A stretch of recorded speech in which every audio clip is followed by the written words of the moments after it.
bok ka kwi Joshua sho ka kel ka ko liyo kwanyo kwanyal ni mudhe sho kwanyarwa ka gar wurme chwa lenun ni Joshua me mo lad mudhe ka chwe joge ki kwanyne ni mudhe sil tame jin ku kir Jordan nguk yana nayriti diyal wene mun in wakam ke kan gad Israel ka chene ke me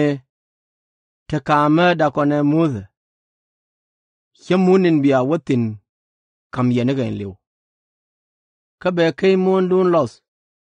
niem piny pan eme awene nial mun pam ni Lebanon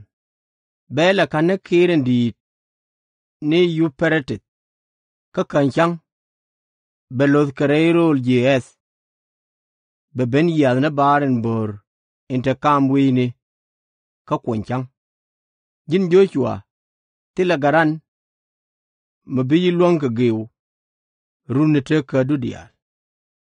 kawo chene ke me ta ke mudha kel an bata kel ka jiba chayim med bany piny abum ni jin ka shuo dwal kawo bineiti buð mune chagwo gwando ni kien ebi adundien abum ni jin ka shuo dwal ka ngay ni jen wo bingwadial let chene ke me chaka let ji akwayne na mudhe ka shuo teke me biwany kia bi gwairei ka tendial ten chalat ji ko deri yo jal ka shome gwa wadni dial en warga ngwadni ame a chilwer thodu kala chare de ka chanka na war ko bilati ni tendial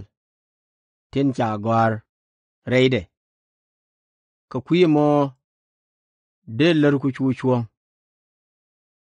ani amin chalar ji kam loy du bom ka chu bat ko bata kel ka jigwal ni dial an kudu na kunyal liang la ni Joshua ka kor ka min chi Joshua rayin chi kot elar jaling chwe ray ka kwar lande ji Israel we are we ka we ajoga na de reale mid kunika ko bi arol in wo kodo dan ne kunyal akamye alla dundun wakan ka chwe ray ka dor kwayni Reuben kana dor kwayni Gad ka tandur kwayni Manase ka chwe ka joge tiete me chi kwayn kodo ne Musa lariye ebi kodo dun ne kunyal yadil kamra mune me ala weidun ka kuyemo bi man kun kana nyenteni kun ka o kun dwad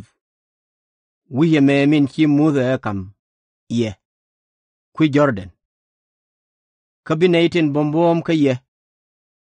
yo kien kan ka biga kai kwi kel ka damori kun ka biga wokor kel ka ke amane mo wokot damore wanyor en wani cherka mi tiami abika munin kam kodudun na kunyala ke kan ala dundien ka kejo dere chuluny mundun in chi muzen la kwain kod e kam ye kwi Jordan me lura kanchang ka biya e shu benkan ka shu dor ato loye kon ba kotin kiler koler nikandial ka ba ko wa